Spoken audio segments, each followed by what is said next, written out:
Shalom, selamat pagi dan selamat Paskah bagi kita sekalian. Semoga di hari ini kita semua dalam keadaan sehat, diberkati oleh Tuhan. Renungan pada hari ini, Selasa 14 April 2020, tertulis dalam kitab Yehezkiel pasal 36 ayat 28. Bunyinya, "Dan kamu akan diam di dalam negeri yang telah kuberikan kepada nenek moyangmu, dan kamu akan menjadi umatku, dan aku akan menjadi Allahmu." Demikian firman Tuhan. Sebagai manusia, adalah mudah untuk kita berjanji. Namun, untuk menepati janji itu tidaklah mudah. Sering sekali janji yang kita ucapkan itu meleset. Misalnya, pada pergantian tahun yang baru, anak-anak kita atau mungkin kita berjanji menjadi pribadi yang lebih baik. Namun ternyata, atau mungkin dalam kesempatan yang lainnya, kita juga berjanji kepada diri kita, kepada keluarga kita, kepada saudara kita, namun kenyataannya kita tidak menepatinya. Banyak orang yang kecewa karena janji yang telah diungkapkannya tidak ditepatinya. Terlebih lagi orang yang ingkar tersebut adalah orang yang sangat diharapkannya. Padahal ada pepatah dunia yang mengatakan janji itu adalah utang. Akhirnya, karena kita mengingkarinya, ujung-ujungnya orang yang berjanji itu menjadi mengecewakan. Lalu bagaimana dengan Tuhan kalau Ia berjanji? Apakah Tuhan tepati atau apakah Tuhan mengingkarinya? Firman Tuhan saat ini itu adalah merupakan sebuah janji. Janji yang ingin mengingatkan bahwa Tuhan setia dalam setiap apa yang diperkatakannya. Ini adalah sebuah seruan nubuatan yang disampaikan oleh Nabi Yehezkiel kepada bangsa Israel yang keadaannya sangat terpuruk di pembuangan Babel. Allah melalui Yehezkiel menyampaikan nubuatan ini sebagai bentuk kesetiaan Tuhan dengan apa yang telah diperkatakannya kepada nenek moyang mereka.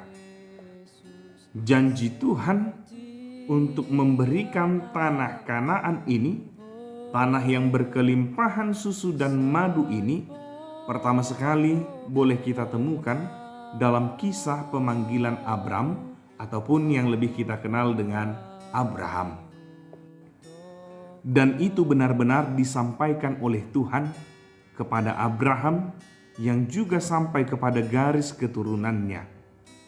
Namun kita tahu ketika bangsa itu diberkati oleh Tuhan, diberikan tempat, diberkati, namun sering sekali mereka melakukan perbuatan yang keji terhadap Tuhan.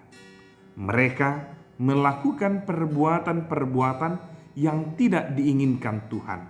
Akhirnya amarah Tuhan meluap atas mereka dan Tuhan membiarkan mereka tercerai-berai, terbuang ke daerah-daerah yang ada di sekitar mereka, atau mungkin ke pembuangan Babel.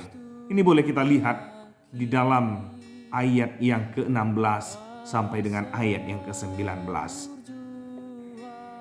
Namun, hanya sesaat lamanya Allah memalingkan wajahnya dari bangsa tersebut. Dia mengingat kasih setia yang ia miliki, sehingga ia kembali memperkatakan ataupun menyampaikan nubuatan ini melalui Nabi Yehezkiel untuk memulihkan kembali keadaan bangsa Israel tersebut. Dan hal ini amang inang sering sekali juga kita rasakan dalam kehidupan kita.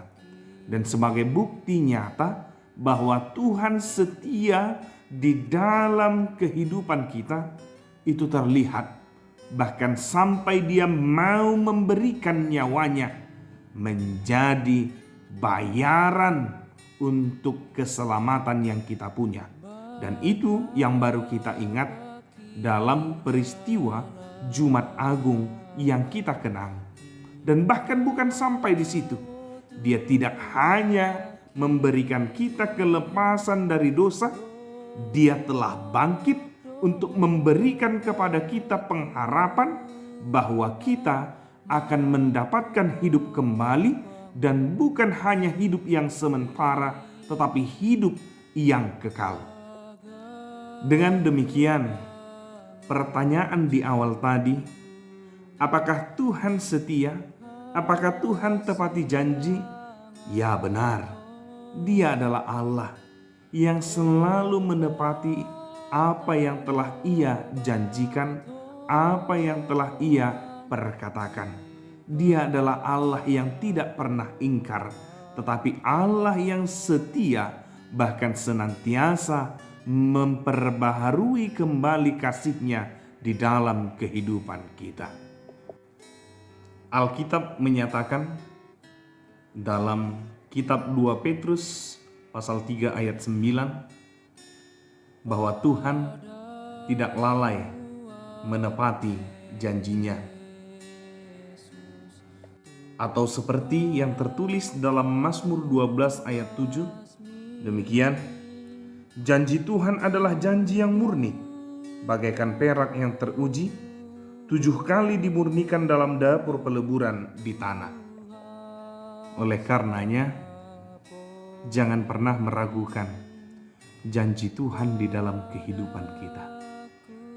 Di tengah ketidaksetiaan kita kepada Tuhan, Dia tetap setia melakukan yang terbaik dalam kehidupan kita. Baik, ketika engkau menghadapi pergumulan yang berat, percayalah, Tuhan akan memampukan kita. Tuhan akan memulihkan keadaan kita. Karena Dia adalah Allah yang setia, yang tetap akan memberkati kita di dalam perjalanan kehidupan ini. Namun, ketika pergumulan menghampiri kita, biarlah itu juga menjadi bahagian untuk memurnikan iman kita di dalam mengimani Tuhan dalam kehidupan kita. Selamat beraktivitas buat kita sekalian. Dijagai dan diberkati Tuhan dalam satu hari ini. Terlebih dalam situasi sulit saat ini, Tuhan menganugerahkan kesehatan kepada kita. Tuhan menjagai kita sekalian. Salam, saya Pendeta Apriando Raja Guguk, berdoa untuk kita sekalian. Shalom.